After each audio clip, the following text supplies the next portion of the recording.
Allez, on y va avec les 3 premiers matchs de cette journée. 3 matchs 2-0-0. Youpi, la Ligue 1 est de retour à son meilleur niveau en termes de spectacle. Elle pourtant pas mal commencé cette journée avec la nette victoire du PSG 3-0 contre Montpellier. Je me rapide un peu. Avec un bon PSG, évidemment en 4-3-3, comme par hasard, qui a très nettement dominé une équipe de Montpellier, il est vrai, assez pauvre, et qui a marqué 3 jolis buts. Et ce qu'il y a surtout d'incroyable, c'est que ces 3 buts ont été marqués par des milieux de terrain. Ce qui fait un grand changement pour une équipe dont ce secteur de jeu était la grande faiblesse depuis 2-3 saisons. Autre nouveauté dans le jeu du PSG, ces 3 buts sont venus du côté droit. Il est évident que quand t'as Dembélé qui passe son temps à dribbler et à harceler la défense adverse, plus Hakimi qui est dans une forme étourdissante, le jeu du PSG passe essentiellement à droite, ce qui fait que finalement c'est vrai qu'Mbappé n'a pas marqué dans ce match, mais globalement il n'a pas eu beaucoup de ballons. Mais ça prouve aussi que le PSG peut gagner 3-0 sans super Kylian, ce qui est plutôt une bonne nouvelle.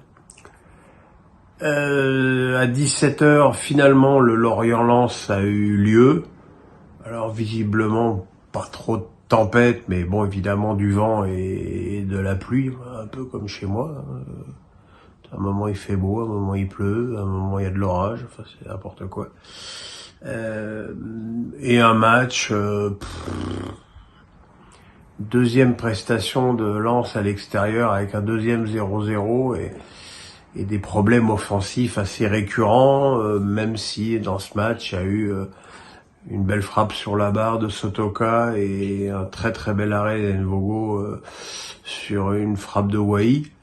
C'est assez peu pour une équipe de la dimension et des ambitions du Racing Club de Lens, surtout face à une équipe de Lorient tout de même très timorée, mais qui aurait pu l'emporter sur un but de la tête de Croupi, refusé pour un quart de poil de mollet de fourmi, comme c'est malheureusement trop fréquent dans notre football, j'allais dire dans notre championnat, mais même pas dans notre championnat, dans notre football.